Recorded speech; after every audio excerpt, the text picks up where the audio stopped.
ನಮಸ್ಕಾರಗಳಿರಿ. ಈ ವಿಡಿಯೋದಲ್ಲಿ ಇವತ್ತಿನ ನಮ್ಮ ಮಾರ್ಕೆಟ್ ಪರ್ಫಾರ್ಮೆನ್ಸ್ ಜೊತೆಗೆ ಹಲವಾರು ಇಂಡಿವಿಜುವಲ್ ಸ್ಟಾಕ್ಗಳಿಗೆ ಸಂಬಂಧಪಟ್ಟಂತ ಅಪ್ಡೇಟ್ಗಳನ್ನು ತಿಳ್ಕೊಳ್ಳುವಂತ ಪ್ರಯತ್ನವನ್ನು ಮಾಡೋಣ. ಮೊನ್ನೆ ವಿಡಿಯೋದಲ್ಲಿ ಹಲವು ಕಂಪನಿಗಳಿಗೆ ಸಂಬಂಧಪಟ್ಟಂತ ಅಪ್ಡೇಟ್ಗಳನ್ನು ಕೊಟ್ಟಿದ್ದೆ. ಅವುಗಳ ಪರ್ಫಾರ್ಮೆನ್ಸ್ ಅನ್ನು ಅಬ್ಸರ್ವ್ ಮಾಡಿದ್ದೀರಿ ಅಂದ್ಕೊಳ್ತೀನಿ. ನೋಡೋಣ ಇವತ್ತು ಯಾವೆಲ್ಲ ಅಪ್ಡೇಟ್ಗಳು ಬಂದಿದ್ದಾವೆ ತಿಳ್ಕೊಳ್ಳೋಣ. ಆಸ್ ಯೂಶುವಲ್ ಮುಂದುವರಿಯ ಮುಂಚೆ ಡಿಸ್ಕ್ಲೇಮರ್ ಕೊಡ್ಲಿಕ್ಕೆ ಇಷ್ಟಪಡ್ತೀನಿ. ಇಲ್ಲಿ ಕವರ್ ಮಾಡ್ತಿರುವಂತ ಯಾವುದೇ ಸ್ಟಾಕ್ ಅನ್ನು ಕೂಡ ರೆಕಮೆಂಡ್ ಮಾಡ್ತಿಲ್ಲ. ನೀವು ಫರ್ದರ್ ಸ್ಟಡಿ ಮೆಡಿಟೇಷನ್ ತಗೊಳ್ಬಹುದು. ಆಸ್ ಎಜುಕೇಶನಲ್ ಪರ್ಪಸ್ ನಾನು ವಿಡಿಯೋ ಮುಂದೆ ತರ್ತಾ ಇದ್ದೀನಿ. ಮೊದಲಿಗೆ ಇವತ್ತಿನ ನಮ್ಮ ಮಾರ್ಕೆಟ್ ಪರ್ಫಾರ್ಮೆನ್ಸ್ ಅನ್ನು ನೋಡಿದ್ರೆ ನಿಫ್ಟಿಯಲ್ಲಿ ನೋಡಬಹುದು 0.32% ಅಥವಾ 76 ಪಾಯಿಂಟ್ಸ್ ಡೌನ್ ಪರ್ಫಾರ್ಮೆನ್ಸ್ ನೋಡಲಿಕ್ಕೆ ಸಿಕ್ಕಿದೆ. ಓಪನಿಂಗ್ ಫ್ಲಾಟ್ ಇತ್ತು. ಆಕ್ಚುಲಿ ಮಾರ್ನಿಂಗ್ ವಿಡಿಯೋದಲ್ಲಿ ನಾವು ಗಿಫ್ಟ್ ನಿಫ್ಟಿ ಪರ್ಫಾರ್ಮೆನ್ಸ್ ನೋಡಿದಾಗ ಸ್ವಲ್ಪ ಪಾಸಿಟಿವ್ ಅಲ್ಲೇ ಇತ್ತು. ಬಟ್ ಏಷ್ಯನ್ ಕ್ಯೂಸ್ ಪಾಸಿಟಿವ್ ಇರಲಿಲ್ಲ, ನೆಗೆಟಿವ್ ಇದ್ವು. ಅದೇ ರೀತಿ ಓಪನಿಂಗ್ ಅನ್ನು ನೋಡಿದ್ರೆ 24,154ಕ್ಕೆ ನಿನ್ನೆ ಕ್ಲೋಸಿಂಗ್ ಇತ್ತು. ಇವತ್ತು 152 ಓಪನ್ ಆಯ್ತು. ಅಂದ್ರೆ ಫ್ಲಾಟ್ ಆಗಿ ಓಪನ್ ಆಯ್ತು. ಬಟ್ ನಂತರ ಅಲ್ಲಿಂದ ಕಂಟಿನ್ಯೂಸ್ ಡೌನ್ ಪರ್ಫಾರ್ಮೆನ್ಸ್ ಕಂಡು ಬಂತು. ಮತ್ತೆ ಆಲ್ಮೋಸ್ಟ್ 11 ಗಂಟೆಗೆ ಏನು ಲೋ ಅಚೀವ್ ಮಾಡ್ತು, ಆಲ್ಮೋಸ್ಟ್ ಅದೇ ರೇಂಜ್ ಅಲ್ಲಿ ಟ್ರೇಡ್ ಆಯ್ತು ಕೊನೆವರೆಗೂ. ಕೊನೆಯಲ್ಲಿ ಎಸ್ಪೆಷಲಿ CAS ಕ್ಯಾಂಡಲ್ ಸ್ವಲ್ಪ ಅಪ್ ಆಗಿದೆ ಇವತ್ತು. But still over all 76 points down ಅಲ್ಲೇ ನಮ್ಮ ನಿಫ್ಟಿ ಕ್ಲೋಸಿಂಗ್ ಅನ್ನ ಕೊಟ್ಟಿದೆ ಇವತ್ತು. ಇನ್ನು ಸೆನ್ಸೆಕ್ಸ್ ಕಡೆ ಬಂದ್ರೆ ಇಲ್ಲಿ 0.42% ಅಥವಾ 327 ಪಾಯಿಂಟ್ಸ್ ಡೌನ್ ಪರ್ಫಾರ್ಮೆನ್ಸ್ ಇದೆ. ಇಲ್ಲೂ ಕೂಡ ನೋಡಬಹುದು 235 ನಿನ್ನೆ ಕ್ಲೋಸಿಂಗ್ ಇತ್ತು, 218 ಓಪನ್ ಆಯ್ತು. ಆಲ್ಮೋಸ್ಟ್ ಎರಡು ಕೂಡ ಫ್ಲಾಟ್ ಆಗಿ ಓಪನ್ ಆದವು. ಬಟ್ ಆ ನಂತರ ಡೌನ್ ಪರ್ಫಾರ್ಮೆನ್ಸ್ ಕಂಡು ಬಂತು. ಓವರ್ ಆಲ್ 325 ಪಾಯಿಂಟ್ಸ್ ಡೌನ್ ಅಲ್ಲಿ ಸೆನ್ಸೆಕ್ಸ್ ಕ್ಲೋಸಿಂಗ್ ಅನ್ನು ಕೊಟ್ಟಿದೆ. ಇನ್ನು ಬ್ರಾಡ್ ಮಾರ್ಕೆಟ್ ಇಂಡೈಸಸ್ ಗಳ ಪರ್ಫಾರ್ಮೆನ್ಸ್ ಅನ್ನ ನೋಡೋದಾದ್ರೆ ನಿಫ್ಟಿ ನೆಕ್ಸ್ಟ್ 50 ನಲ್ಲಿ ನೋಡಬಹುದು 0.55% ಡೌನ್ ಪರ್ಫಾರ್ಮೆನ್ಸ್ ಇದೆ. ಅಂದ್ರೆ ಮೋರ್ ದನ್ 0.5% ಡೌನ್ ಅಲ್ಲಿ ಕ್ಲೋಸಿಂಗ್ ಅನ್ನು ಕೊಟ್ಟಿದೆ. ಹಾಗೆ ನಿಫ್ಟಿ 100 ಅಲ್ಲಿ 0.36% ಡೌನ್ ಫಾಲ್ ಇದೆ. ನಿಫ್ಟಿ 200 0.33% ಡೌನ್ ಅಲ್ಲಿ ಕ್ಲೋಸಿಂಗ್ ಅನ್ನ ಕೊಟ್ಟಿದೆ. ನಿಫ್ಟಿ 500 0.37% ಡೌನ್ ಅಲ್ಲಿ ಕ್ಲೋಸಿಂಗ್ ಅನ್ನ ಕೊಟ್ಟಿದೆ. ಅಂದ್ರೆ 0.3 ಇಂದ 0.5% ವರೆಗೂ ಕೂಡ ಡೌನ್ ಪರ್ಫಾರ್ಮೆನ್ಸ್ ಬಂದಿದೆ ಇವತ್ತು ನಿಫ್ಟಿ 50 ಇಂದ ನಿಫ್ಟಿ 500 ವರೆಗೂ. ಇನ್ನು ಮಿಡ್ ಕ್ಯಾಪ್ ಕಡೆ ಬಂದ್ರೆ ಮಿಡ್ ಕ್ಯಾಪ್ 50 ಅಲ್ಲಿ ಫ್ಲಾಟ್ ಪರ್ಫಾರ್ಮೆನ್ಸ್ ಇದೆ ಅಥವಾ ಜಸ್ಟ್ 0.02% ಪಾಸಿಟಿವ್ ಅಲ್ಲಿ ಕ್ಲೋಸಿಂಗ್ ಅನ್ನ ಕೊಟ್ಟಿದೆ. ಮಿಡ್ ಕ್ಯಾಪ್ 100 0.21% ನೆಗೆಟಿವ್ ಇದೆ. ಮಿಡ್ ಕ್ಯಾಪ್ 150 ನಲ್ಲಿ 0.25% ನೆಗೆಟಿವ್ ಪರ್ಫಾರ್ಮೆನ್ಸ್ ಇದೆ. ಸೊ ಮಿಡ್ ಕ್ಯಾಪ್ ಅಲ್ಲೂ ಕೂಡ ಡೌನ್ ಪರ್ಫಾರ್ಮೆನ್ಸ್ ಇದೆ. ಮಿಡ್ ಕ್ಯಾಪ್ 50 ಮಾತ್ರ ಫ್ಲಾಟ್ ಇದೆ. ಇನ್ನು 100 150 ಎರಡು ಕೂಡ ನೆಗೆಟಿವ್ ಅಲ್ಲೇ ಕ್ಲೋಸಿಂಗ್ ಅನ್ನ ಕೊಟ್ಟಿದೆ. ಇನ್ನು ಸ್ಮಾಲ್ ಕ್ಯಾಪ್ ಕಡೆ ಬಂದ್ರೆ ಸ್ಮಾಲ್ ಕ್ಯಾಪ್ 50 ಅಲ್ಲಿ 0.48% ಡೌನ್ ಫಾಲ್ ಇದೆ. ಸ್ಮಾಲ್ ಕ್ಯಾಪ್ 100 ಅಲ್ಲಿ 0.51% ಡೌನ್ ಫಾಲ್ ಇದೆ. ಹಾಗೆ ಸ್ಮಾಲ್ ಕ್ಯಾಪ್ 250 ನಲ್ಲಿ 0.63% ಡೌನ್ ಫಾಲ್ ಇದೆ. ಅಂದ್ರೆ 0.5% ಇಂದ ಅಬೌವ್ 0.5% ವರೆಗೂ ಡೌನ್ ಪರ್ಫಾರ್ಮೆನ್ಸ್ ಇದೆ ಇವತ್ತು ಸ್ಮಾಲ್ ಕ್ಯಾಪ್ ಇಂಡೈಸಸ್ ಗಳಲ್ಲಿ. ಇನ್ನು ಮೈಕ್ರೋ ಕ್ಯಾಪ್ ಕೂಡ ನೋಡಬಹುದು 0.59% ಡೌನ್ ಅಲ್ಲಿ ಕ್ಲೋಸಿಂಗ್ ಅನ್ನ ಕೊಟ್ಟಿದೆ. ಅಂದ್ರೆ compare to mid and large small cap ಅಲ್ಲಿ ಸ್ವಲ್ಪ ಜಾಸ್ತಿ ಡೌನ್ ಫಾಲ್ ಇದೆ.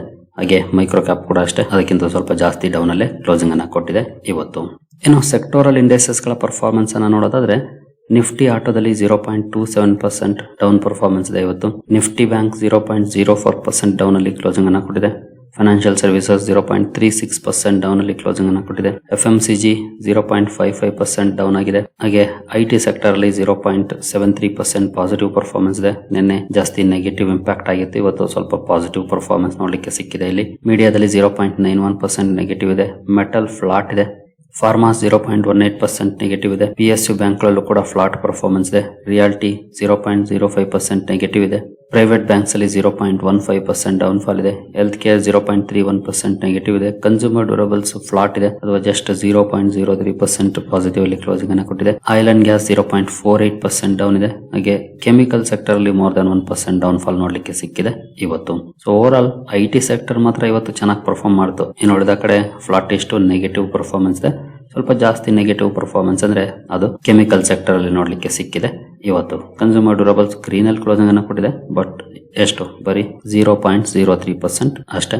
ಹಾಗಾಗಿ ಗ್ರೀನ್ ಕಾಣ್ತಿದೆ ಅಷ್ಟೇ. ಬಟ್ ಅಂತ ಒಳ್ಳೆ ಪರ್ಫಾರ್ಮೆನ್ಸ್ ಏನು ನೋಡ್ಲಿಕ್ಕೆ ಸಿಗಲಿಲ್ಲ. ಇನ್ನು ಗ್ಲೋಬಲ್ ಮಾರ್ಕೆಟ್ ಗಳ ಪರ್ಫಾರ್ಮೆನ್ಸ್ ಅನ್ನು ನಾವು ನೋಡೋದಾದ್ರೆ ಗ್ಲೋಬಲ್ ಮಾರ್ಕೆಟ್ ಗಳಲ್ಲಿ ಏನಾದ್ರೂ ರಿಯಾಕ್ಷನ್ ಇದೆಯಾ ಅಂತ ಅಲ್ಲೋ ಅಂತ ದೊಡ್ಡ ರಿಯಾಕ್ಷನ್ ಏನಿಲ್ಲ. ನೆಗೆಟಿವ್ ಪರ್ಫಾರ್ಮೆನ್ಸ್, ಅದರಲ್ಲೂ ಫ್ಲಾಟ್ ಇಷ್ಟು 0.5% ವರೆಗೂ ನೆಗೆಟಿವ್ ಅಲ್ಲಿ ಟ್ರೇಡ್ ಆಗ್ತವೆ. ಹಾಗೆ ಏಷ್ಯನ್ ಮಾರ್ಕೆಟ್ ಗಳಲ್ಲಿ ಸ್ವಲ್ಪ ಜಾಸ್ತಿನೇ ನೆಗೆಟಿವ್ ಇಂಪ್ಯಾಕ್ಟ್ ಆಗಿದೆ ಇವತ್ತು. ನೋಡಬಹುದು Nikkei Japan market more than 3% down ಆಗಿದೆ. ಶಾಂಘೈ ಕಂಪೋಸಿಟ್ 2.5% ಡೌನ್ ಇದೆ. SZSC 5% ಡೌನ್ ಇದೆ. China A50 2.5%. DJ Shanghai 3%. Taiwan weighted ನೋಡಬಹುದು 1.5%. KOSPI nearly 6%. ಸ್ವಲ್ಪ ಜಾಸ್ತಿನೇ ನೆಗೆಟಿವ್ ಇಂಪ್ಯಾಕ್ಟ್ ಆಗಿದೆ. ಇವುಗಳಿಗೆ ಕಂಪೇರ್ ಮಾಡಿದ್ರೆ ಇಂಡಿಯನ್ ಮಾರ್ಕೆಟ್ ಅಲ್ಲಿ ಅಷ್ಟು ದೊಡ್ಡ ಡೌನ್ ಫಾಲ್ ಇಲ್ಲ. ಅದೇ ಖುಷಿ ಕೊಡುವಂತ ವಿಚಾರ ಅಷ್ಟೇ. ಅದನ್ನ ಹೊರತುಪಡಿಸಿದ್ರೆ ಆಲ್ಮೋಸ್ಟ್ ನೆಗೆಟಿವ್ ಪರ್ಫಾರ್ಮೆನ್ಸ್ ಮುಂದುವರೆದಿದೆ ಇಂಡಿಯನ್ ಮಾರ್ಕೆಟ್ ಅಲ್ಲೂ ಕೂಡ. ಅದರಲ್ಲೂ ಎಸ್ಪೆಷಲಿ ಆಗಸ್ಟ್ ತಿಂಗಳಂತೂ ಆಗ್ ಬಂದಿಲ್ಲ ಅಂತಾನೆ ಹೇಳ್ಬೋದು ಮಾರ್ಕೆಟ್ಗೆ ಈ ವರ್ಷ. ಯಾಕಂದ್ರೆ ಆಲ್ಮೋಸ್ಟ್ ನೀವು ಇಲ್ಲಿ ನೋಡಬಹುದು 3ನೇ ತಾರೀಕು ಮೊದಲನೇ ಟ್ರೇಡಿಂಗ್ ಡೇ ಅವತ್ತು ಈ ಗ್ರೀನ್ ಕ್ಯಾಂಡಲ್ ಕಾಣ್ತಾ ಇರುವಂತದ್ದು. ಅಲ್ಲಿಂದ ಕಂಟಿನ್ಯೂಸ್ ಡೌನ್ ಫಾಲ್ ಇದೆ. ಇಲ್ಲಿ ನೋಡಬಹುದು ಎಕ್ಸಾಕ್ಟ್ಲಿ 3ನೇ ತಾರೀಕು ಅವತ್ತು ಅದರಲ್ಲೂ ಕೊನೆ ಮೂಮೆಂಟ್ ಅಲ್ಲಿ CAS ಬದಲಾವಣೆ ಕಾರಣಕ್ಕೆ ಒಂದಷ್ಟು ಅಪ್ ಆಯ್ತು ಕೊನೆಯಲ್ಲಿ. ಆ ನಂತರ ಕಂಟಿನ್ಯೂಸ್ ಡೌನ್ ಪರ್ಫಾರ್ಮೆನ್ಸ್ ನೋಡ್ಲಿಕ್ಕೆ ಸಿಕ್ಕಿದೆ ನಮ್ಮ ಮಾರ್ಕೆಟ್ ಅಲ್ಲಿ. ಅಂತ ಒಳ್ಳೆ ಮೊಮೆಂಟಮ್ ಸಿಕ್ಕೇ ಇಲ್ಲ ಅಂತ ಹೇಳ್ಬೋದು ಈ ಚಾರ್ಟ್ ಅನ್ನು ನೋಡಿದ್ರೆ ಈಸಿಯಾಗಿ. ಇನ್ನು ಕ್ರೂಡ್ ಪರ್ಫಾರ್ಮೆನ್ಸ್ ಕಡೆ ಬಂದ್ರೆ ಕ್ರೂಡ್ ಅಲ್ಲಿ as of now 1.1% positive performance ನೋಡ್ಲಿಕ್ಕೆ ಸಿಗ್ತಾ ಇದೆ. ಮಾರ್ನಿಂಗ್ ಕೂಡ ಆಲ್ಮೋಸ್ಟ್ ನಿಯರ್ಲಿ 1% ಪಾಸಿಟಿವ್ ಅಲ್ಲಿ ಟ್ರೇಡ್ ಆಗ್ತಾ ಇತ್ತು. ಅದೇ ರೀತಿ ಪಾಸಿಟಿವ್ ಮೊಮೆಂಟಮ್ ಅಲ್ಲಿ ಕಂಟಿನ್ಯೂ ಆಗಿದೆ. $92 ತಲುಪಿದೆ ಪರ್ ಬ್ಯಾರಲ್ ಬ್ರೆಂಟ್ ಕ್ರೂಡ್. ಇನ್ನು ಸೆಬಿಯಿಂದ ಒಂದು ಅಪ್ಡೇಟ್ ಬಂದಿದೆ ನೋಡಬಹುದು. Do not try to manipulate defame CAS system warn SEBI chief. CAS system ಏನಿದೆ ಇದನ್ನ ಡಿಫೇಮ್ ಮಾಡ್ಲಿಕ್ಕೆ ಅಥವಾ ಮ್ಯಾನಿಪುಲೇಟ್ ಮಾಡ್ಲಿಕ್ಕೆ ಟ್ರೈ ಮಾಡಕ್ ಹೋಗ್ಬೇಡಿ ಅನ್ನುವಂತ ವಾರ್ನಿಂಗ್ ಅನ್ನ ಕೊಟ್ಟಿದ್ದಾರೆ. ಕಾರಣ ಈ ಇಂದಿನ ವಿವ್ಯಾಪ್ ಬೇಸ್ಡ್ ಸಿಸ್ಟಮ್ ಏನಿತ್ತು ಅದಕ್ಕೆ ಕಂಪೇರ್ ಮಾಡಿದ್ರೆ CAS ಸಿಸ್ಟಮ್ ರೆಗ್ಯುಲೇಟರಿಗೆ ಗ್ರೇಟರ್ ಕೇಪಬಿಲಿಟಿನ ಕೊಡ್ತಾ ಇದೆ. ಇನ್ ಕೇಸ್ ಮ್ಯಾನಿಪುಲೇಷನ್ ಮಾಡ್ಲಿಕ್ಕೆ ಪ್ರಯತ್ನ ಪಟ್ರೆ ಅದನ್ನ ಡಿಟೆಕ್ಟ್ ಮಾಡ್ಲಿಕ್ಕೆ ಅನ್ನುವಂತ ಅಪ್ಡೇಟ್ ಅನ್ನ ಕೊಟ್ಟಿದ್ದಾರೆ. ಒಳ್ಳೆಯ ಬೆಳವಣಿಗೆನೆ ಮಾರ್ಕೆಟ್ ಪರ್ಸ್ಪೆಕ್ಟಿವ್ ಅಲ್ಲಿ ನೋಡಿದ್ರೆ.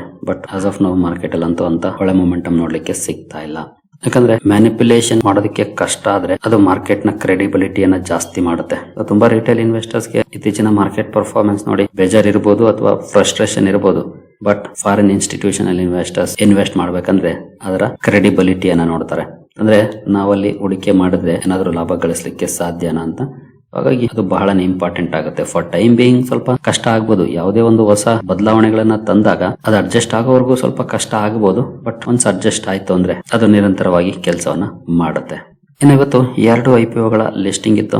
ಶಿಪ್ರಾಕೆಟ್ IPO ಲಿಸ್ಟಿಂಗ್ ಇತ್ತು. ತುಂಬಾ ಒಳ್ಳೆ ಲಿಸ್ಟಿಂಗ್ ಅಂತೂ ಆಯ್ತು. 35% ಪ್ರೀಮಿಯಂಗೆ ಲಿಸ್ಟ್ ಆಗಿ ನಂತರ ಕೂಡ 10% ಅಪ್ ಆಗಿದೆ. ಲಿಸ್ಟಿಂಗ್ ನಂತರ ಕೂಡ ಒಳ್ಳೆ ಪರ್ಫಾರ್ಮೆನ್ಸ್ ಶಿಪ್ರಾಕೆಟ್ ಅಲ್ಲಿ ನೋಡ್ಲಿಕ್ಕೆ ಸಿಕ್ಕಿದೆ. ಜೊತೆಗೆ ಇನ್ವೆಸ್ಟರ್ಸ್ ಗೆ ಒಳ್ಳೆ ಲಾಭವನ್ನು ಕೂಡ ಕೊಟ್ಟಿದೆ. ಇತ್ತೀಚೆಗೆ ಇಂಡೋ MIM ಈ ರೀತಿ ಲಾಭವನ್ನು ಕೊಟ್ಟಿತ್ತು.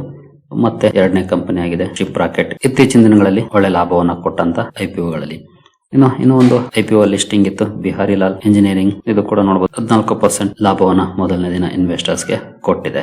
ಇನ್ನು ಮುಂದುವರಿಯ ಮುಂಚೆ ಡಿಸ್ಕ್ರಿಪ್ಷನ್ ಅಲ್ಲಿ ಅಕೌಂಟ್ ಓಪನ್ ಮಾಡ್ಕೊಳ್ಳುವಂತ ಲಿಂಕ್ ಇದೆ. ಇಂಟ್ರೆಸ್ಟ್ ಇರೋರು ಅಕೌಂಟ್ ಅನ್ನು ಓಪನ್ ಮಾಡ್ಕೊಳ್ಬಹುದು. ಹೂಡಿಕೆಗೆ ಸಂಬಂಧಪಟ್ಟಂತೆ ನಿಮ್ಗೆ ಏನಾದ್ರು ಸಪೋರ್ಟ್ ಬೇಕಂದ್ರೆ ಇಲ್ಲಿರುವಂತ ನಂಬರ್ ಗಳ ಮೂಲಕ ನಮ್ಮ ಟೀಮ್ ನ ಸಂಪರ್ಕ ಮಾಡಬಹುದು. ಬಟ್ ಸಪೋರ್ಟ್ ಸಿಗ್ಬೇಕಂದ್ರೆ ನೀವು ನಮ್ಮ ಮೂಲಕ ಅಕೌಂಟ್ ಅನ್ನು ಓಪನ್ ಮಾಡ್ಕೊಂಡಿರ್ಬೇಕಾಗುತ್ತೆ. ಹಾಗಾಗಿ ಲಿಂಕ್ ನ ಬಳಸಿಕೊಂಡು ಅಕೌಂಟ್ ಅನ್ನು ಓಪನ್ ಮಾಡಿಕೊಂಡು ಸಂಪರ್ಕ ಮಾಡಬಹುದು. ಇನ್ನು ಡಿಫೆನ್ಸ್ ಶೇರ್ಗಳು ಫೋಕಸ್ ಅಲ್ಲಿದ್ದು ಆಸ್ ಯೂಶುವಲ್. ಬಟ್ 5 ದಿನಗಳ ಒಳ್ಳೆ ಪರ್ಫಾರ್ಮೆನ್ಸ್ ನಂತರ ಇವತ್ತು ಒಂದಷ್ಟು ಪ್ರಾಫಿಟ್ ಬುಕಿಂಗ್ ಈ ಸೆಕ್ಟರ್ ನ ಶೇರುಗಳಲ್ಲಿ ನೋಡ್ಲಿಕ್ಕೆ ಸಿಕ್ಕಿದೆ. ಅಸ್ತ್ರ ಮೈಕ್ರೋವೇವ್ ಆಗ್ಬಹುದು, BDL, HAL ಹಲವು ಸ್ಟಾಕ್ ಗಳಲ್ಲಿ ಒಂದಷ್ಟು ಡೌನ್ ಪರ್ಫಾರ್ಮೆನ್ಸ್ ಇವತ್ತು ನೋಡ್ಲಿಕ್ಕೆ ಸಿಕ್ಕಿದೆ.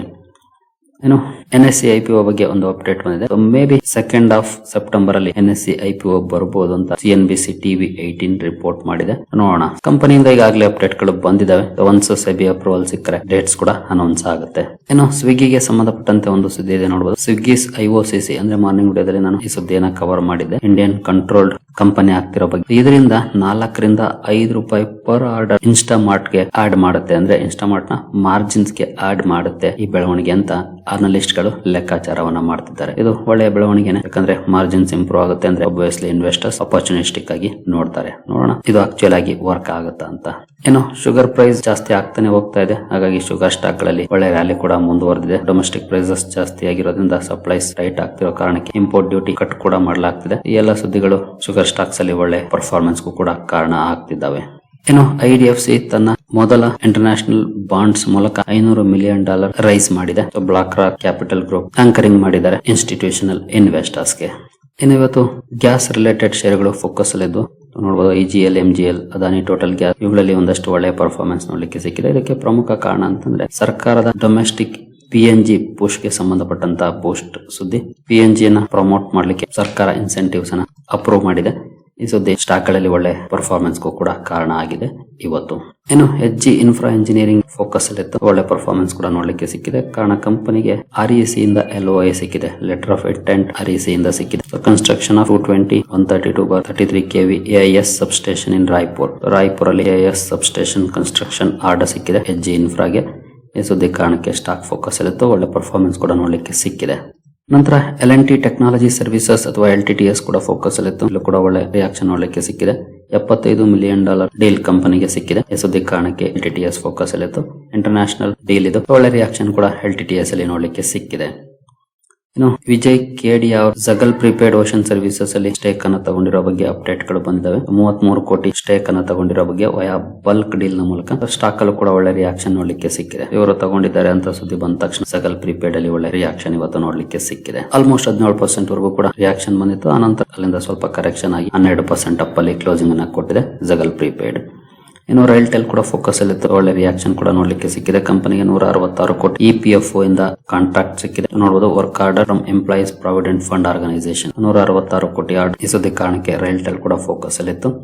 ಹಾಗೆ ಇಂಡೋಬೆಲ್ ಇನ್ಸುಲೇಷನ್ಸ್ ಕೂಡ ಒಂದು ಆರ್ಡರ್ ಅಪ್ಡೇಟ್ ಅನ್ನು ಕೊಟ್ಟಿದೆ. ನೋಡಬಹುದು $1,70,000 ಆರ್ಡರ್ ಇದು ಇಂಟರ್ನ್ಯಾಷನಲ್ ಕ್ಲೈಂಟ್ ಇಂದ ಸಿಕ್ಕಿರುವಂತದ್ದು. ನೋಡಬಹುದು ಓವರ್ಸೀಸ್ ಬಯರ್ ಇಂದ. ಈ ಸುದ್ದಿ ಕಾರಣಕ್ಕೆ ಇಂಡೋಬೆಲ್ ಇನ್ಸುಲೇಷನ್ ಕೂಡ ಸುದ್ದಿಯಲ್ಲಿತ್ತು. ಹಾಗೆ ಎಕೋ ಯು ಕೂಡ ಸುದ್ದಿಯಲ್ಲಿತ್ತು. ಈ ಕಂಪನಿ ಕೂಡ ಒಂದು ಆರ್ಡರ್ ನ ಪಡ್ಕೊಂಡಿದೆ. ನೋಡಬಹುದು 11 ಕೋಟಿ ಮೊತ್ತದ ಆರ್ಡರ್ ಇದು renewable energy enterprise private limited ಇಂದ ಸಿಕ್ಕಿರುವಂತದ್ದು. ಈ ಕಾರಣದಿಂದ ಎಕೋಬೋರ್ಡ್ ಇಂಡಸ್ಟ್ರೀಸ್ ಅಥವಾ ಎಕೋ ಯು ಕೂಡ ಫೋಕಸ್ ಅಲ್ಲಿತ್ತು. ಹಾಗೆ ಸೀಗಲ್ ಇಂಡಿಯಾ ಲಿಮಿಟೆಡ್ ಕೂಡ ಸುದ್ದಿಯಲ್ಲಿತ್ತು. Ministry of road transport and highways ಇಂದ ಕಂಪನಿ ಒಂದು ಆರ್ಡರ್ ನ ಪಡ್ಕೊಂಡಿದೆ. 274 ಕೋಟಿ ಆರ್ಡರ್. ಈ ಆರ್ಡರ್ ಕಾರಣಕ್ಕೆ ಸ್ಟಾಕ್ ಫೋಕಸ್ ಅಲ್ಲಿತ್ತು ಸೀಗಲ್ ಇಂಡಿಯಾ ಲಿಮಿಟೆಡ್ ಇವತ್ತು. ಸರಿಗಳೇರಿ, ಎಲ್ಲ ಅಪ್ಡೇಟ್ಸ್ ನಿಮಗೆ ಇಷ್ಟ ಆಗಿದೆ ಅಂದ್ಕೊಳ್ತೀನಿ. ಹಾಗೆ ಡಿಸ್ಕ್ರಿಪ್ಷನ್ ಅಲ್ಲಿ ಅಕೌಂಟ್ ಓಪನ್ ಮಾಡ್ಕೊಳ್ಳುವಂತ ಲಿಂಕ್ ಇದೆ. ಇಂಟ್ರೆಸ್ಟ್ ಇರೋರು ಅಕೌಂಟ್ ಅನ್ನು ಓಪನ್ ಮಾಡ್ಕೊಳ್ಬಹುದು. ಮುಂದಿನ ವಿಡಿಯೋದಲ್ಲಿ ಸಿಗೋಣ. ಅಲ್ಲಿವರೆಗೂ ಜೈ ಹಿಂದ್, ಜೈ ಕರ್ನಾಟಕ.